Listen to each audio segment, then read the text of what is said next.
പുരോഹിത ദർശനത്തിലേക്ക് സ്വാഗതം. നമ്മുടെ ഇന്നത്തെ അതിഥി ബഹുമാനപ്പെട്ട റവറൻ ഡോക്ടർ ജെയിംസ് തോടതിൽ അച്ഛനാണ്. പ്രിയപ്പെട്ട അച്ഛൻ കറ്റോട് സെൻറ്റ് മേരീസ് ജ്ഞാനായ പള്ളിയുടെ വികാരിയാണ്. അച്ഛൻ ഗവേഷണം നടത്തിയിരിക്കുന്നത് പുനരുദ്ധാനത്തെപ്പറ്റിയും മരിച്ചവരെ പറ്റിയുള്ള ചിന്താധാരകളും ദൈവശാസ്ത്ര ചിന്തകളുമാണ്. പ്രിയപ്പെട്ട അച്ഛൻ വിദേശത്ത് സ്വദേശത്ത് പല സ്ഥലങ്ങളിൽ പ്രവർത്തിച്ചിട്ടുണ്ട്. ആരാധ്യനായ അച്ഛനെ ഞാൻ സ്വാഗതം ചെയ്യുന്നു. അച്ഛൻ നമസ്കാരം. നമസ്കാരം. അച്ഛൻ പൗരോഹിത്യ ശുശ്രൂഷയിലേക്ക് വരാനായിട്ട് ഇടയായ സാഹചര്യം എന്തായിരുന്നു? സത്യത്തിൽ അതിന് എൻ്റെ അമ്മയാണ് എൻ്റെ പ്രചോദനം. ഉള്ളവർ ഞാനൊരു നേർച്ചപുത്രനാണ്. അപ്പോൾ ചെറിയ പ്രായം മുതൽ എൻ്റെ അമ്മ പറയും, മോനെ അച്ഛനാകാനുള്ളതാണ്. ചെറിയ കുസ്തുതിയും കൊടുത്തിട്ടെടുക്കുകയാണെങ്കിൽ പറയും, അച്ഛനാകാനുള്ള ആളല്ലേ, അങ്ങനെയൊന്നും ചെയ്യരുത്, കുറച്ച് ശ്രദ്ധിച്ച് ജീവിക്കണം, പ്രാർത്ഥിക്കണം, പള്ളിയിൽ പോകണം, വചനം വായിക്കണം, ഇങ്ങനെ പറഞ്ഞ് അമ്മ എപ്പോഴും ഇങ്ങനെ മോട്ടിവേറ്റ് ചെയ്തുകൊണ്ടിരുന്നത്. അത് വളരെ ഒരു എഫക്റ്റായിട്ട് എൻ്റെ മനസ്സിലുണ്ടായി. അങ്ങനെ മുന്നോട്ട് ജീവിച്ച് വന്നപ്പോൾ ക്ലീമീസ് മെത്രാപ്പോലീത്തയാണ് ഞാൻ കാണുന്ന മേൽപ്പട്ടക്കാരൻ ജ്ഞാനായ സമുദായത്തിൽ. അദ്ദേഹത്തിൻ്റെ ആ ഒരു പ്രസംഗ പാഠവും അദ്ദേഹത്തിൻ്റെ വിശുദ്ധ കുർബാനയുള്ളതായ ആ അനുഭവവും അത് അത്ര ആത്മാർത്ഥമായിട്ട് ശുശ്രൂഷ കണ്ടപ്പോൾ പൗരോഹിത്യം ഒരു അമ്മ പറഞ്ഞതോട് കൂടി വന്നപ്പം കുറച്ചൊരു ആകർഷണമൊക്കെ ഉണ്ടായി. അങ്ങനെ സാവധാനം അതിലേക്ക് വരികയാണ് ചെയ്തത്. വന്നു കഴിഞ്ഞാൽ സെമിനാറിലൊക്കെ പഠിക്കുമ്പോഴാണ് എനിക്ക് വളരെ മോഡലായിട്ടുള്ള അച്ഛന്മാരെയും ഒക്കെ കാണാൻ കഴിഞ്ഞതും നല്ല അധ്യാപകരെ കിട്ടുന്നതിന് ശേഷമാണ്. പറഞ്ഞ എൻ്റെ source of inspiration is my mother. Okay. അച്ഛന് ജ്ഞാനായ സമുദായത്തെപ്പറ്റി അച്ഛൻ്റെ പഠനം നടത്തിയിട്ടുണ്ട്. പ്രത്യേകിച്ച് മാസ്റ്റർ ഓഫ് തിയോളജി പഠിച്ചതാണ്. അതിൻ്റെ ഒരു പ്രത്യേകത എന്താണ് സമുദായത്തിൻ്റെ? അച്ഛൻ ചെറുപ്പം മുതൽ എനിക്ക് വായനയോട് താല്പര്യമുണ്ടായിരുന്നു. എൻ്റെ അമ്മ പുസ്തകം വാങ്ങി വായിക്കുമായിരുന്നു. അങ്ങനെ സഭാ ചരിത്രവും സമുദായ ചരിത്രവും ഒക്കെ അമ്മയുടെ ദൈവശാസ്ത്രം അങ്ങനെ നിലപാടിനേക്കാൾ കൂടുതലായിട്ട് അങ്ങനെയുള്ള പുസ്തകങ്ങളായിരുന്നു എനിക്കിഷ്ടം. അപ്പോൾ അങ്ങനെ ഞാൻ സഭാചരിത്രവും സമുദായ ചരിത്രവും ഒക്കെ ചെറുപ്പം മുതൽ ചെറിയ പ്രായം മുതൽ വായിച്ച് തുടങ്ങിയിട്ടുണ്ട്. എന്നാൽ പിന്നീട് ഞാനത് കൂടുതലായിട്ട് ശ്രദ്ധിച്ചു തുടങ്ങിയത് സെമിനാരി കയറിയതിന് ശേഷമാണ്. പക്ഷേ ഞാൻ ബാംഗ്ലൂർ UTCയിലാണ് പഠിച്ചിരിക്കുന്നത്. സെമിനാരി അവിടെയാണ് BD ചെയ്തത്. അപ്പോൾ അവിടെ what is the relevance of ജ്ഞാനായ എന്ന് ചോദിക്കുന്ന നോൺ ജ്ഞാനായസ് ആളുകളുടെ ഇടയ്ക്ക് ഇതിൻ്റെ ഒരു മറുപടിയൊക്കെ പറയണമല്ലോ. അപ്പോൾ ഞാനത് കൂടുതലായിട്ട് ഇത് വായിക്കാൻ തുടങ്ങി. വായിച്ച് മുന്നോട്ട് പോയപ്പോൾ പിന്നെ MTH വന്നപ്പം ചർച്ച് ഹിസ്റ്ററിയാണ് എടുത്തത്. നമ്മുടെ FFRSൽ MTH ചെയ്തത്. അപ്പം അവിടെ എന്നോട് അന്ന് ഗബ്രിയേൽ അച്ഛനായിരുന്നു എൻ്റെ dean of the department orthodox സെമിനാരിലെ. അപ്പോൾ അദ്ദേഹം ബിഷപ്പ്, എനിക്ക് തോന്നുന്നത് ഗബ്രിയേൽ മാർ ദിവാനസ് തിരുമേനി. അദ്ദേഹം എന്നോട് പറഞ്ഞ അച്ഛൻ എന്തുകൊണ്ട് ജ്ഞാനായ ഹിസ്റ്ററി എടുത്തുകൂടാ. അങ്ങനെ ഞാൻ ജ്ഞാനായ സമുദായത്തിലേക്ക് ഞാൻ കൂടുതലായിട്ട് പഠിക്കാൻ വന്നു. ആ കൂടുതൽ ശ്രദ്ധിച്ചു. അതിലാണ് ഞാൻ എൻ്റെ തിസിസ് ചെയ്തത്. ആ തിസിസ് ഞാനത് പബ്ലിഷ് ചെയ്തിട്ടുണ്ട്. Antiquity and identity of the Knanaya community എന്നാണ് ആദ്യത്തെ ബുക്കിൻ്റെ പേര്. 2000 അത് പബ്ലിഷ് ചെയ്തത്. പിന്നീട് ഞാനത് ജ്ഞാനായ സമുദായത്തിൻ്റെ പൗനാടിയിൽ നിന്ന് തന്നെ പറഞ്ഞ് മലയാളം വേർഷൻ ഇറക്കി. വീണ്ടും അത് സെർച്ച് ഫോർ ജ്ഞാന ഐഡൻറ്റിറ്റി വന്ന് കുറച്ച് റിവിഷനൊക്കെ വെറുതെ ഇറക്കിയിട്ടുണ്ട്. അപ്പോൾ ഞാൻ ഇതിൻ്റെ അകത്തുനിന്ന് മനസ്സിലാക്കിയ കാര്യം, ജ്ഞാനായ സമുദായമാണ്, സഭയല്ല. നമ്മുടെ ആഗമാന സുറിയാൻ ഓർത്തഡോക്സ് സഭയുടെ ഒരു ഭാഗമാണ് ജ്ഞാനായ സമുദായം. അതിൽ വിശ്വസിക്കുന്ന, അത് നിലനിൽക്കുന്ന ഒരു സഭാപരമായി വി ആർ സിറിയൻ ഓർത്തഡോക്സ്. എന്നാൽ കമ്മ്യൂണിറ്റി എന്ന് പറയും എന്ന് പറഞ്ഞാൽ സാമുദായികമായിട്ട് ഞങ്ങൾ ഇന്ന് 1700 വർഷമായിട്ട് ഞങ്ങളുടെ പിതാക്കന്മാർ കാത്തു സൂക്ഷിച്ചത് ജ്ഞാനായ ഐഡൻറ്റിറ്റി കാത്തു സൂക്ഷിക്കണമെങ്കിൽ എൻഡോഗമസ് ട്രഡീഷൻ കീപ്പ് ചെയ്യണം, സ്വവംശ വിവാഹനിഷ്ഠ. അപ്പോൾ ഈ സ്വവംശ വിവാഹനിഷ്ഠയിലൂടെ ജ്ഞാനായ സമുദായത്തെ പ്രബോധിപ്പിക്കുന്നത് ജ്ഞാനായ എന്ന് മാത്രം വിവാഹം കഴിച്ചെങ്കിൽ മാത്രമേ ജ്ഞാനായ സമുദായമായിട്ട് അംഗമായിട്ട് നിലനിൽക്കാൻ പറ്റത്തുള്ളൂ. അല്ലെങ്കിൽ പുറത്തുനിന്ന് വിവാഹം കഴിച്ചാൽ അപ്പം ജ്ഞാനായ സമുദായത്തിന് പുറത്തു പോകുന്നേ ഉള്ളൂ, സിറിയൻ ഓർത്തഡോക്സ് ഐഡൻറ്റിറ്റി നഷ്ടപ്പെട്ടു പോകത്തില്ല. അതുകൊണ്ട് ഞങ്ങളുടെ ആൾക്കാർ ആരെങ്കിലും പുറത്തുനിന്ന് കല്യാണം കഴിക്കുന്നുണ്ടെങ്കിൽ അവർ ഏതെങ്കിലും യാക്കോബായ പള്ളികളിലാണ് മിക്കവാറും ഇടവ് ചേരുന്നത്. കാത്തലിക്സിൽ ഓർത്തഡോക്സിൽ ചേരുന്നുണ്ട്, മർത്തോമയിലൊക്കെ ചേരാറുണ്ട്. പക്ഷേ എങ്കിലും ഇത് കാത്തു സൂക്ഷിക്കാൻ കാര്യം, ഈ സമുദായം നിലനിൽക്കണമെങ്കിൽ ഈ എൻഡോഗമസ് ട്രഡീഷൻ കാത്തു സൂക്ഷിച്ച് മതിയാവുള്ളൂ. അപ്പം ഞങ്ങൾ AD 345 ഞങ്ങളുടെ പിതാക്കന്മാർ മൈഗ്രേറ്റ് ചെയ്തത്. അന്ന് മുതൽ ഇന്ന് വരെ ഇത് പാലിക്കുന്നവരുണ്ട്, പാലിക്കാത്തവരുണ്ട്. പാലിക്കുന്ന ഒരു സമുദായത്തിലുണ്ട്. അതുകൊണ്ട് ഞങ്ങളെ എണ്ണത്തിലൊന്നും വലിയ വളർച്ചയൊന്നും ഉണ്ടായിട്ടില്ല. അതുകൊണ്ട് ഒത്തിരി പേര് ഞങ്ങളുടെ കൂടെ നിന്ന് പോയിട്ടുണ്ട്. സഭ സമുദായം കർത്താവിൻ്റെ ബോഡിയാണ് സഭ എന്ന് പറയുന്നത്, body of our Lord Jesus Christ. അപ്പോൾ അന്നേരം നമ്മൾ സഭ എന്ന ചർച്ച് എന്ന് പറയുന്നു, സമുദായം ഒരു കമ്മ്യൂണിറ്റി ആവുന്നു. What is the difference between രണ്ടും തമ്മിലുള്ള difference? Same question TP Abraham അച്ഛൻ എന്നോട് എക്യുമെനിക്കൽ മൂവ്മെൻ്റാണ് MTH പഠിപ്പിച്ചത്. ബഹുമാനപ്പെട്ട അച്ഛൻ കേൾക്കുന്നുണ്ടായിരിക്കും. അങ്ങനെ അച്ഛന് അന്ന് കൊടുത്ത മറുപടി ഇപ്പം ബഹുമാനപ്പെട്ട അലക്സ് അച്ഛനോട് പറയാം. അച്ഛാ ഈ ഒരു സോഷ്യൽ ആസ്പെക്റ്റാണ് കമ്മ്യൂണിറ്റി എന്നുകൊണ്ട് ഉദ്ദേശിക്കുന്നത്. നമ്മുടെ ഒരു സ്പിരിച്വൽ ആസ്പെക്റ്റ് അതിൻ്റെ എക്ലീസിസ്റ്റിക്കൽ സെക്ഷനാണ് സിറിയൻ ഓർത്തഡോക്സ് ചർച്ച് എന്ന് പറയും. അപ്പോൾ ഞാൻ കമ്മ്യൂണിറ്റി കമ്മ്യൂണിറ്റി പറഞ്ഞാൽ ഇതിൻ്റെ സോഷ്യൽ ഐഡൻറ്റിറ്റി നിലനിർത്തണമെങ്കിൽ ജ്ഞാനായ സമുദായം എന്ന് പറയാൻ പറ്റും, ജ്ഞാനായ സഭ എന്ന് പറയാൻ പറ്റത്തില്ല. ഇതിൻ്റെ വ്യത്യാസം പറയുമ്പോൾ നിങ്ങളൊക്കെ ചിന്തിക്കുന്ന പോലെ നമ്മൾ തിയോളജിക്കൽ ആ ഒരു അങ്ങനെ ഒരു definition Christian community Christian community എന്ന് പറയുമ്പോൾ എല്ലാവരും ഉൾക്കൊള്ളേണ്ടതാണല്ലോ. ഞങ്ങൾ ജ്ഞാനായ ഞങ്ങൾ മാത്രമേ വിവാഹം കഴിക്കുന്നു. അതൊക്കെ വളരെ എനിക്കറിയാം വളരെ വിവാദപരമായ വിഷയങ്ങളാണ് മറ്റുള്ളത്. പക്ഷേ ഞങ്ങൾക്കിത് ഞങ്ങളുടെ നെഞ്ചോട് ചേർത്ത് പിടിക്കുന്ന ഒരു വികാരമാണ്. അതാരും ഉപദ്രവിക്കുന്നില്ല, ഞങ്ങൾ സുപ്പീരിയേഴ്സ് ആണെന്ന് പറയുന്നില്ല.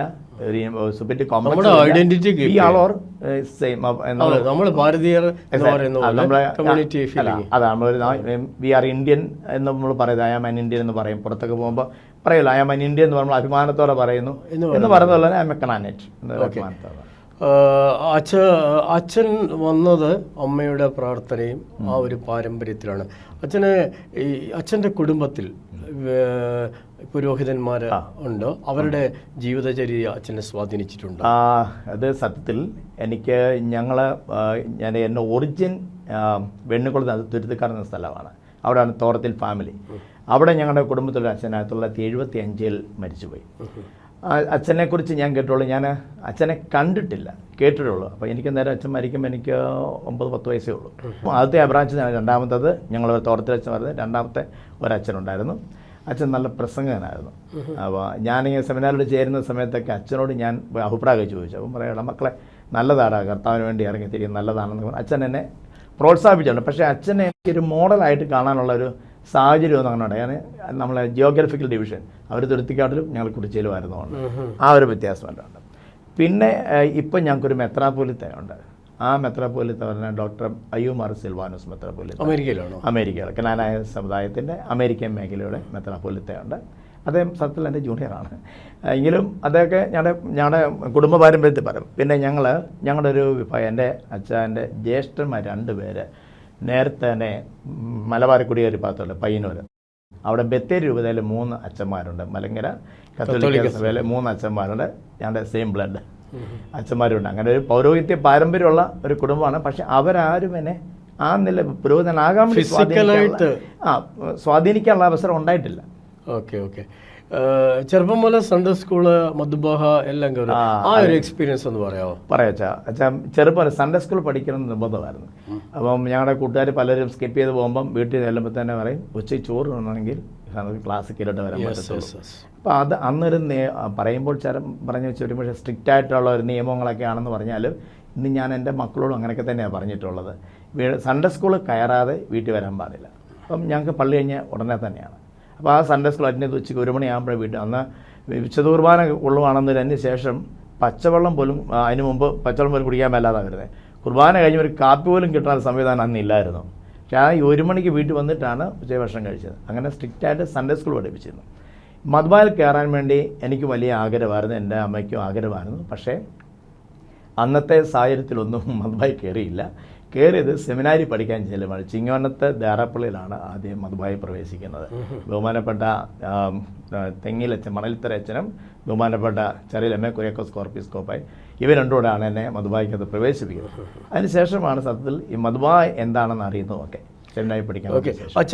നമ്മുടെയൊക്കെ കാലഘട്ടത്തിൽ അതായത് വീട്ടിലെ സ്ട്രിക്റ്റ് ആയിട്ടൊരു കാര്യം നന്നാവാൻ വേണ്ടിയാണ് നമ്മളെങ്ങനെ ചെയ്യുന്നത്. ഇപ്പോൾ പള്ളിയിൽ പോകണം, ഞായറാഴ്ച ഉച്ചയ്ക്ക് സൺഡേ സ്കൂളിൽ പോകണം, വൈകുന്നേരം യുവജനസഖ്യം, പള്ളിയുടെ പ്രാർത്ഥനയിലൊക്കെ കൊച്ചാണേലും പോകണം. പിന്നെ അതുപോലെ ഒരു കാര്യമുണ്ട്, മരണ വീട്ടിൽ പോകാനായിട്ട് പ്രേരിപ്പിക്കുമായിരുന്നു. അതൊരു വലിയൊരു അനുഭവമായിരുന്നു. ഇപ്പോൾ പൗരോഹിത്യ ശുശ്രൂഷയിൽ നിൽക്കുമ്പോൾ നമ്മൾ പോയിരുന്ന് പാടിയതും നമ്മൾ അവിടെ പോയി പങ്കെടുത്തതും ചൊല്ലിയതും ക്രമീകരണം ചെയ്തതെല്ലാം പഠിക്കുന്നു. അച്ഛന് റിസർച്ച് ചെയ്തിരിക്കുന്നത്, ഡോക്ടർ സ്റ്റഡി ചെയ്തിരിക്കുന്നത് ഈ മരണത്തെപ്പറ്റി ഒരു ചിന്താധാരയാണ്. അതിൻ്റെ ദൈവശാസ്ത്ര ചിന്തകളും പുനരുദ്ധാനത്തെ പറ്റിയുള്ള അച്ഛൻ്റെ ചിന്തകളൊക്കെ എന്തായിരുന്നു? പൗരസ്ത്യ വിദ്യാപീഠം വടവാ സെമിനാരിൽ അവിടെയാണ് ഞാനത് പഠിച്ചത്. ഞാൻ 7 വർഷം കൊണ്ടാണ് എൻ്റെ PhD കംപ്ലീറ്റ് ചെയ്തത്. അതേ സമയത്ത് തന്നെ എനിക്ക് പള്ളി ചാർജ് ഉണ്ടായിരുന്നു. ഈ സമയത്ത് എൻ്റെ അച്ഛൻ പറഞ്ഞാൽ ഞാൻ ഇത് രണ്ടും കൂടെ സമാന്തരമായി കൊണ്ടുപോയിരുന്നു, ശുശ്രൂഷയും അതോടൊപ്പം തന്നെ പഠനോടെ. സത്യത്തിൽ ഇത് രണ്ടും വളരെ കോറിലേറ്റഡ് ആണെന്നുള്ളത് എൻ്റെ എക്സ്പീരിയൻസിന് പറയാം. ഞാനൊരു മരണ വീട്ടിൽ ചെന്ന് ഞാൻ പണ്ട് മുതലേ ഏത് മരണ വീട്ടിൽ ചെന്നാലും പ്രസംഗിക്കുമായിരുന്നു. അന്ന് പ്രസംഗിച്ച പ്രസംഗത്തെ കൂടുതൽ ശക്തിപ്പെടുത്താൻ ഈ PhD കഴിഞ്ഞപ്പോൾ എന്നെ സഹായിച്ചു. അപ്പം പിന്നെ തിയോളജി ഓഫ് ഡെത്ത് അതാണ് എൻ്റെ സബ്ജക്റ്റ് പറഞ്ഞത്. എൻ്റെ റിസർച്ച് ഗൈഡായിരുന്നത് ഡോക്ടർ പോളി മണിയാട്ട്, കത്തോലിക്ക സഭയിലെ. അദ്ദേഹം എന്നൊക്കെ നന്നായിട്ട് പഠിക്കുമായിരുന്നു. എൻ്റെ വിഷയം അത് എന്നൊക്കെ നന്നായി പഠിപ്പിച്ച് എന്നോട് വർക്ക് ചെയ്യുമായിരുന്നു. I'm always thankful to him. അദ്ദേഹത്തിൻ്റെ ഒരു പ്രചോദനം. അതുകൊണ്ട് ഞാൻ എൻ്റെ ഈ തിസീസ് കുറ്റമറ്റതാക്കാൻ അദ്ദേഹം വളരെ നന്നായി എന്നെ സഹായിച്ചു. വെച്ചാൽ മരണത്തെക്കുറിച്ച് ഒരു പൊതുവിലെ ധാരണ ഇതുകൊണ്ടെല്ലാം അവസാനിക്കുന്നു എന്നുള്ളതാണ്. പക്ഷേ നമ്മുടെ സഭയുടെ വിശ്വാസം അനുസരിച്ച് നമ്മൾ പറയത്തില്ലേ, death is not an end. In fact it is an entrance to the eternal life. It is a moving on. Exactly.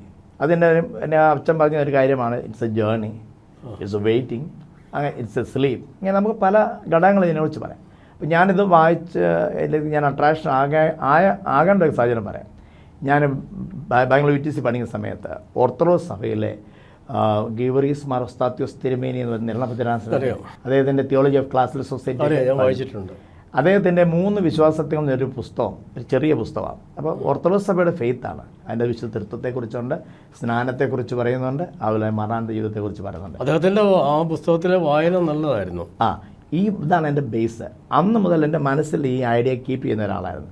പിന്നീട് എൻ്റെ പഠനങ്ങളിലെല്ലാം ഇത് വരുമായിരുന്നു. പക്ഷേ TCS ചെയ്യാൻ വേണ്ടി പഠിച്ചപ്പോൾ ഞാൻ ആദ്യം ചെയ്ത് എം എ സിറിയക്ക് ചെയ്തു. സിറിയയിൽ നമ്മുടെ സിറിയ ഉണ്ടല്ലോ യൂണിവേഴ്സിറ്റിയുടെ പ്രോഗ്രാമിൽ എം എ സിറിയക്ക് ചെയ്തപ്പോൾ അതിൽ അന്നൊരു ഡിസർട്ടേഷൻ കൊടുക്കാനായിരുന്നു.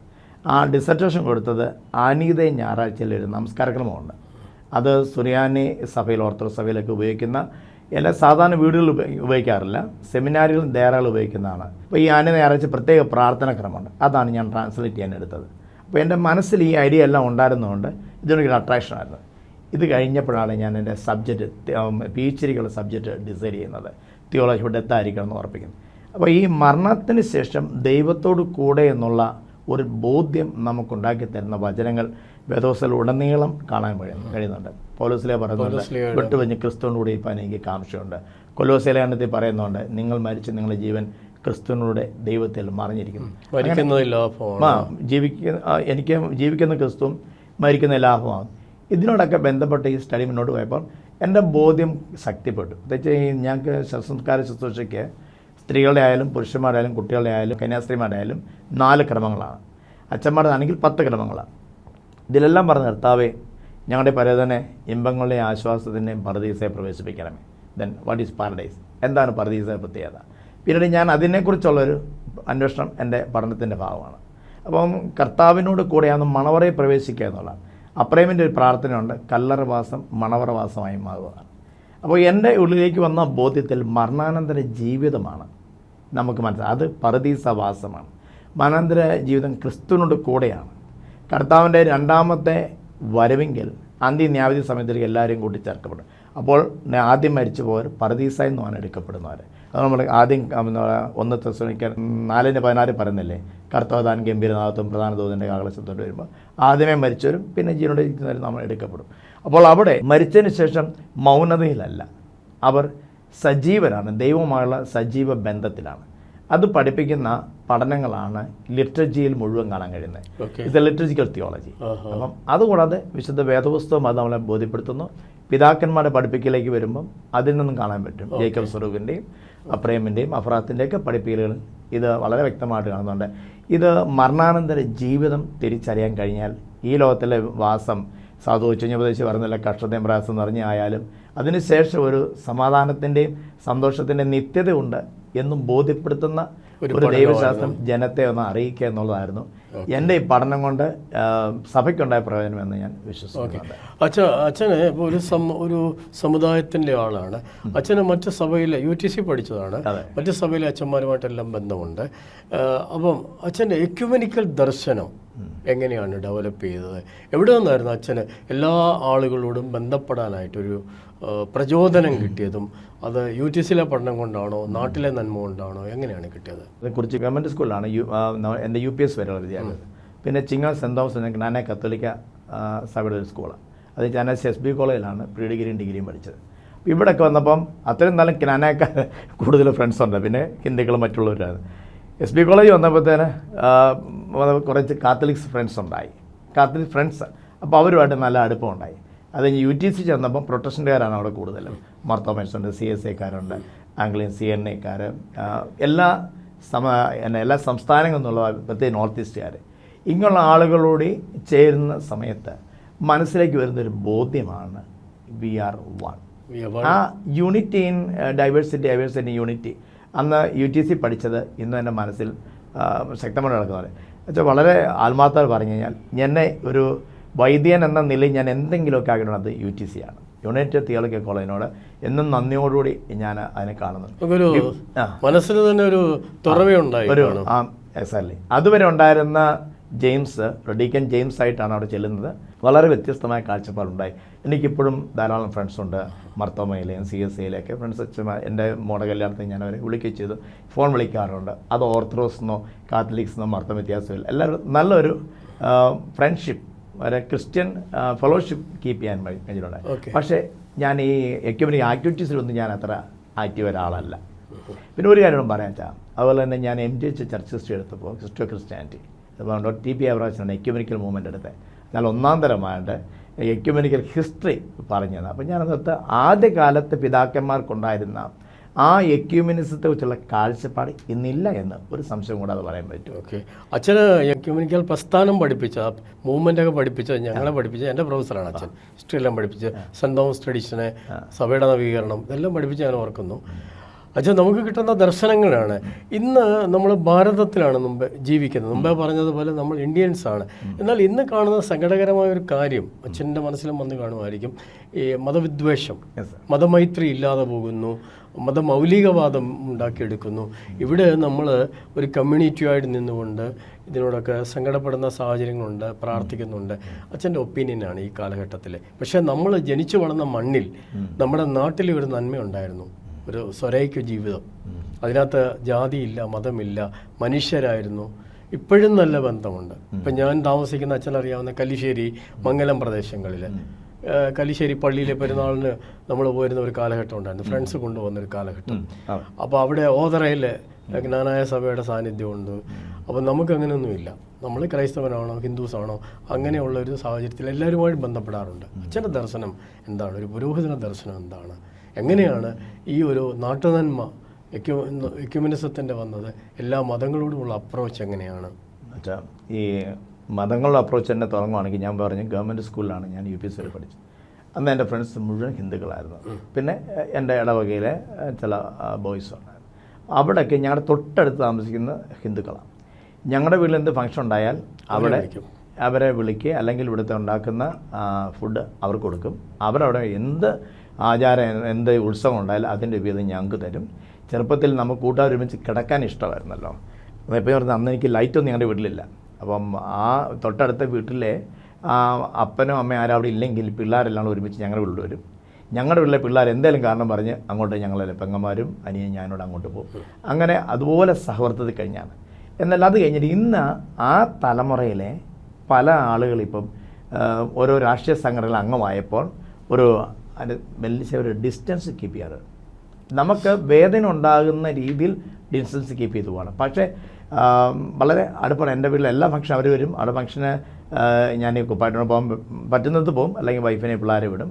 നല്ല അയൽപക്കത്തെ ബന്ധം തന്നെയാണ്. എന്നാൽ ആദ്യം ഉണ്ടായിരുന്ന ആ ഒരു വണ്ണസ് ഉണ്ടല്ലോ, അതങ്ങ് സെൻസ് ഓഫ് ടുഗർനെസ് അങ്ങ് പോയി. ഇപ്പം ഇതിൻ്റെ കാരണം ഇന്നത്തെ രാഷ്ട്രീയ സ്ഥിതിവിശേഷങ്ങളാണെന്ന് ഞാൻ വിശ്വസിക്കുന്നു. നമ്മുടെ ഈ കമ്മ്യൂണൽ ഹാർമണി, നമ്മളൊക്കെ എത്തിക്സ് പഠിക്കും. ഡോക്ടർ KC അബ്രഹാം അച്ഛനാണ് ഞാൻ എത്തിക്സ് പഠിപ്പിച്ചത് UTCയിൽ. അദ്ദേഹം പറഞ്ഞ അദ്ദേഹത്തിൻ്റെ ഒരു പ്രയോഗമുണ്ട്, ഷാലോം. എപ്പോഴും പറയാം ഷാലോം എന്ന് പറഞ്ഞാൽ peace, justice, integrity of creation. അപ്പോൾ അതിൻ്റെ അകത്ത് എടുത്തു പറയുന്ന ഒരു ഉപദേശമാണ് കമ്മ്യൂണൽ ഹാർമണി. ഇന്ന് കമ്മ്യൂണൽ റയോട്ട്സ് അന്ന് ഈ നോർത്ത് ഇന്ത്യയിലൊക്കെ ഉണ്ടാകുമ്പോഴും സൗത്ത് ഇന്ത്യയിലൊന്നും ഉണ്ടാകുന്നില്ല, കേരളത്തിലൊന്നുമില്ല. ഇന്നിപ്പോൾ ഭയമാണ്, ഇങ്ങനെ ഉണ്ടാകുമോ എന്നൊരു ഭയമാണ്. മറ്റ് നേരത്തെ സംസാരിക്കുമ്പോൾ വളരെ ഓപ്പണായിട്ട് സംസാരിക്കുമ്പോൾ വളരെ ശ്രദ്ധിച്ചാൽ സംസാരിക്കും. അപ്പോൾ നമ്മുടെ ഈ രാഷ്ട്രീയ സാഹചര്യമാണ് വെച്ചാൽ, അപ്പം ഇപ്പോൾ ഓരോ രാഷ്ട്രീയക്കാരെയും കുറ്റം പറയാതിരിക്കാൻ പറ്റത്തില്ലല്ലോ. എല്ലാ രാഷ്ട്രീയക്കാരും ഒരുപാട് കുറ്റക്കാരാണ്. ഇപ്പോൾ ഓരോ കാൻഡിഡേറ്റിനെ ലെജിസ്ലേറ്റീവ് അസംബ്ലിയിലേക്കോ പാർലമെൻറ്റിലേക്ക് വെക്കുമ്പോൾ അവിടുത്തെ ഏത് ജാതിയാണ് കൂടുതലും നോക്കും, ഏത് മതത്തിൽപ്പെട്ട ആൾക്കാരാണ് കൂടുതലും, അതിൻ്റെ അകത്ത് ഒരു കണ്ണിൻ്റെ എടുത്ത് വെക്കുക ചെയ്യുന്നത്. അങ്ങനെ തന്നെ ഇവിടെ കൊണ്ടുവന്നു. ഈ രാഷ്ട്രീയത്തിൽ ഈ വർഗീയത കൊണ്ടുവന്നതാണ് ഇന്നത്തെ പ്രശ്നം. ഇത് ഒരു പാർട്ടിയെ മാത്രമായിട്ട് നമ്മൾ ബ്ലെയിം ചെയ്യാൻ പറ്റത്തില്ല, എല്ലാ പാർട്ടിയും അതിൻ്റെ ഉത്തരവാദികളാണ്. നമുക്ക് ക്രിസ്തീയ ദർശനത്തിലൂടെ എങ്ങനെ ഇവരെ ഒരുമിച്ച് കൊണ്ടുവരാൻ പറ്റുന്നതെന്ന് പറഞ്ഞാൽ ഒറ്റ വഴിയോട് ജീവിക്കുക, ക്രിസ്തുവായി ജീവിക്കാൻ സാധ്യമാകുക. നമ്മൾ ജീവിക്കുന്നിടത്തോളം കാലം ഒരു ക്രിസ്തുവിനെ മറ്റുള്ളവർക്ക് മുമ്പേ പ്രസൻറ്റ് ചെയ്യാൻ കഴിഞ്ഞാൽ അതായിരിക്കും ഒരു മോഡലാകാൻ സാധിക്കുന്നതാണ് എൻ്റെ വിശ്വാസം. അച്ഛാ, നമ്മളെല്ലാം ബലിപീഠങ്ങളിൽ നിന്നുകൊണ്ട് വിശുദ്ധ കുർബാന അനുഷ്ഠിക്കുന്നുണ്ട്. കർത്താവിൻ്റെ തിരുവത്താഴ ശുശ്രൂഷയാണത്.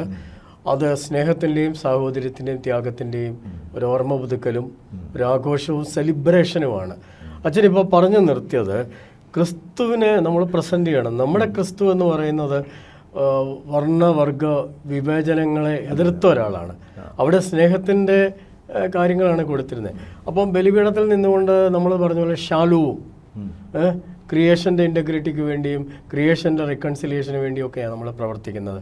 അപ്പോൾ അച്ഛൻ്റെ കുർബാന ഈ ജനങ്ങൾക്ക് സൗഖ്യദായി ശുശ്രൂഷയായിത്തീരുന്നുണ്ട്.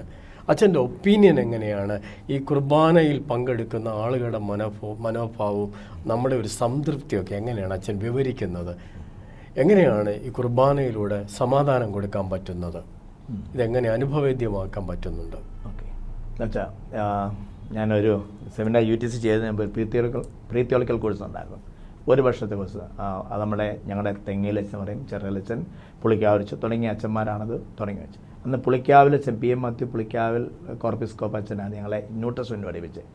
അന്ന് അച്ഛൻ ഈ കുർബാന സ്ഥാപനത്തെക്കുറിച്ച് പഠിപ്പിക്കുമ്പം this is my body, this is my blood എന്ന് പറയുമ്പം അച്ഛൻ വളരെ നന്നായിട്ട് ഞങ്ങളെ കൺവിൻസ് ചെയ്യുന്ന രീതിയിൽ പറഞ്ഞു, ഇതെല്ലാവരുടെയും രക്ഷയ്ക്ക് വേണ്ടിയുള്ളതാണ്. പിന്നെ ഞാൻ UTC വരുമ്പോൾ നോട്ടീസിന് പഠിപ്പിച്ച ഡോക്ടർ MV അബ്രാച്ചനെ, അച്ഛനറിയാം MV അബ്രാച്ചനെ. അച്ഛൻ ഇതേ ഈ ഇൻസ്റ്റിറ്റ്യൂഷൻ ഓഫ് ദ ഹോളി കുർബാന വളരെ ഭംഗിയായിട്ട് പ്രസൻറ്റ് ചെയ്തു. അപ്പോൾ അവിടെ എല്ലാവരുടെയും രക്ഷയ്ക്ക് വേണ്ടിയാണ് കർത്താവ് കാൽവറിയിൽ യാഗമായത്. ഇത് ഇന്ന് എനിക്ക് മർത്തോമ പള്ളി വന്ന് ഒരു കുർബാന ചെല്ലണമെങ്കിൽ പറ്റില്ല, അച്ഛനെ ജ്ഞാന പള്ളിയിൽ വന്ന് വരാൻ പറ്റില്ല. കാരണം നമുക്ക് ചില അതിർവരമ്പുകളൊക്കെ സൃഷ്ടിച്ചു.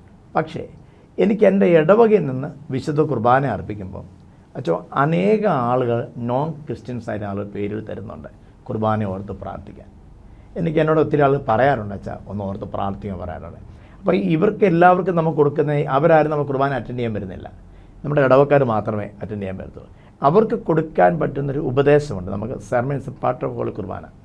ആ സെർമൻ്റെ സമയത്ത് ഈ വിശുദ്ധ കുർബാന എന്ന് പറയുന്നത് ഇസ് ഫോർ ഓൾ, എല്ലാവർക്കും ഉള്ളതാണെന്നുള്ള ബോധ്യം എനിക്ക് എത്തിച്ചു കൊടുക്കാൻ പറ്റത്തുള്ളൂ. അപ്പോൾ പക്ഷേ എനിക്ക് കുർബാന അങ്ങനെയുള്ള നോൺ ക്രിസ്ത്യൻസായ കുർബാന കൊടുക്കണമെങ്കിൽ തടസ്സങ്ങളുണ്ടല്ലോ.